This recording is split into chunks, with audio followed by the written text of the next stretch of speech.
Ele perdeu tudo em um único dia, mas o que veio depois ninguém poderia imaginar. A história começa em uma pequena vila cercada por montanhas antigas, onde o vento parecia trazer avisos que poucos sabiam interpretar. Ali vivia um homem simples, conhecido por todos como alguém trabalhador, honesto e sempre disposto a ajudar quem precisasse, mesmo quando ele próprio tinha pouco. Muitos o admiravam em silêncio, mas alguns o observavam com desdém, acreditando que alguém tão bondoso só poderia ser ingênuo demais para o mundo real. Ele nunca se importou com isso. Acreditava que a vida tinha um ritmo próprio e que tudo o que se planta, um dia se colhe, mesmo que não pareça fazer sentido no momento. Naquela manhã, porém, tudo parecia diferente. O sol nascia com um brilho estranho, quase esbranquiçado, como se não tivesse força. O homem acordou antes do habitual, sentindo algo pesado no peito, mas não sabia explicar o porquê. Às vezes, ele tinha essa sensação, como se algo invisível tentasse avisá-lo sobre acontecimentos que estavam por vir.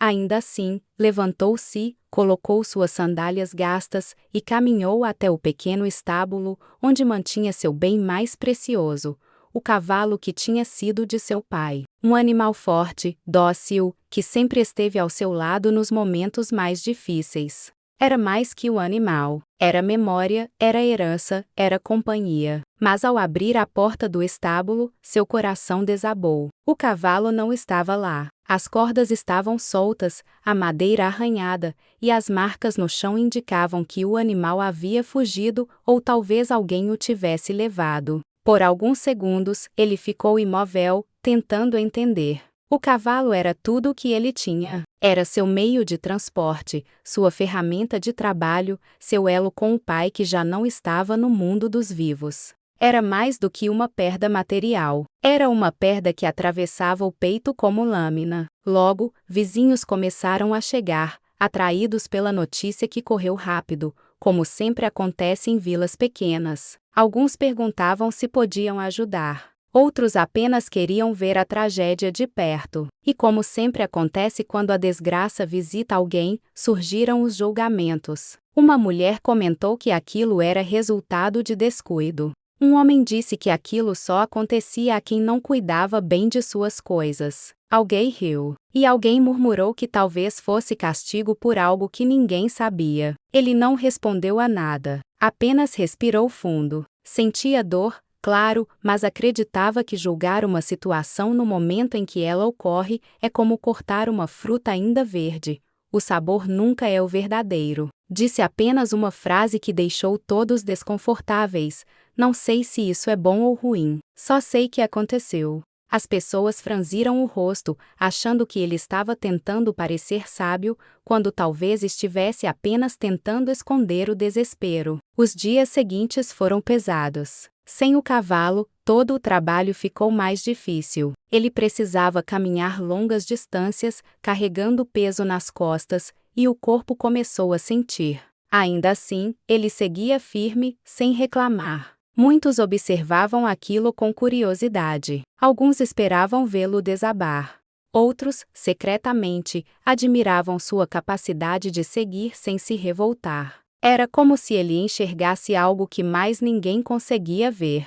E então, 2 semanas depois, quando ninguém mais falava do cavalo, quando o assunto já tinha sido substituído por fofocas novas e preocupações recentes, aconteceu algo inesperado. Numa tarde silenciosa, o som de cascos ecoou pela estradinha de terra. O homem olhou para fora, curioso, e não acreditou no que viu. O cavalo estava voltando. Mas não estava sozinho. Trazia consigo outros 2 cavalos selvagens, fortes, jovens, belos, que o seguiam como se fossem sua nova manada. A vila inteira correu para ver. E quando todos testemunharam os 3 animais no pasto, o burburinho começou. Muitos diziam que aquilo era um sinal de sorte. Outros afirmavam que aquilo compensava a desgraça anterior. Um homem até comentou, aos risos, que o desaparecimento havia sido a melhor coisa que poderia ter acontecido. E como sempre, quando algo parece bom, os mesmos que antes criticaram tentavam se aproximar,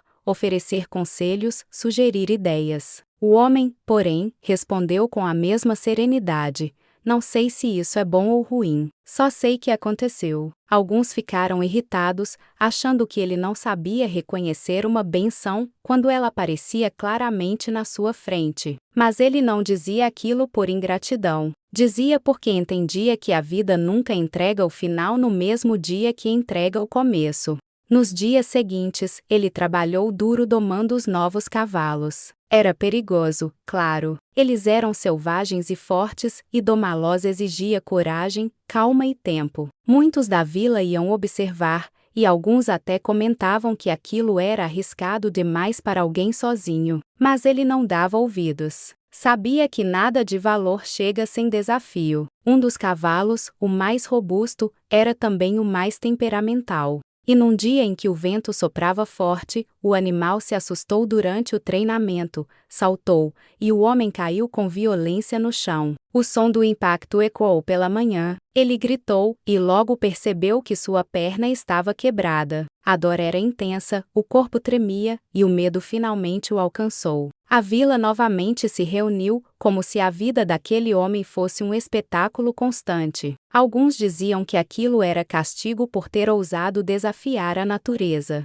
Outros afirmavam que era azar, pura e simplesmente. E claro, não faltou quem murmurasse: viu? Se não tivesse insistido nesses cavalos selvagens, nada disso teria acontecido. Ele, mais uma vez, respirou fundo, mesmo entre a dor que latejava, e repetiu: não sei se isso é bom ou ruim, só sei que aconteceu. Agora parecia loucura dizer isso. Ele estava machucado, impossibilitado de trabalhar, sem renda, com dores constantes. Muitos acharam que finalmente ele entenderia que a vida estava contra ele. Mas mesmo calado, mesmo sofrendo, ele acreditava que ainda não tinha visto o desfecho de tudo aquilo. Dias depois, enquanto ele se recuperava, um grupo de soldados chegou à vila recrutando jovens para uma guerra que havia começado na região. Todos os rapazes foram chamados, inclusive os que zombavam do homem, os que criticavam, os que falavam demais. Era obrigatório.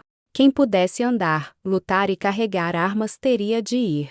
E muitos pais choravam ao ver seus filhos sendo levados. O homem observava da janela. Seus olhos marejaram. Não de alegria, mas de compreensão. Se sua perna não estivesse quebrada, seu único filho teria sido levado junto com os outros. A queda que tantas pessoas chamaram de maldição havia salvado sua família de um destino incerto. E naquele momento, o silêncio da vila caiu sobre si mesmo. Os que antes riram agora olhavam para o chão. Os que criticaram não sabiam o que dizer. Os que julgaram perceberam que a vida tem camadas que ninguém vê na primeira impressão. Cada desgraça que ele viveu tinha servido para algo maior, e cada bênção disfarçada havia se revelado no tempo certo. Nada foi fácil, é verdade. Nada foi confortável, mas tudo fez sentido no final. A história correu pela vila, depois pela região, e muitos passaram a repetir sua frase, agora compreendendo seu poder. Não sei se isso é bom ou ruim. Só sei que aconteceu. Não como resignação, mas como sabedoria profunda, como lembrete de que a vida não mostra o desfecho enquanto a história ainda está sendo escrita. E é por isso que essa história chega até você agora. Porque talvez você esteja vivendo algo que parece ruim demais para ser suportado, ou talvez esteja experimentando algo bom demais para questionar. Mas tudo, absolutamente tudo, tem um propósito que só se revela com o tempo. Nada é final quando parece. Nada termina quando dói. Nada conclui quando começa. É no meio do caminho que os significados aparecem. Agora, eu quero saber de você. Já viveu algo que parecia uma tragédia e depois se revelou uma bênção disfarçada? Já passou por algo que na hora doeu, mas depois fez sentido? Compartilhe nos comentários. Sua história pode ajudar alguém que hoje está caído sem entender o porquê. E se esse vídeo tocou você de alguma forma, deixe seu like, inscreva-se no canal e ative as notificações. Isso me ajuda a continuar trazendo histórias como essa, que inspiram, fortalecem e lembram o que realmente importa. Até a próxima!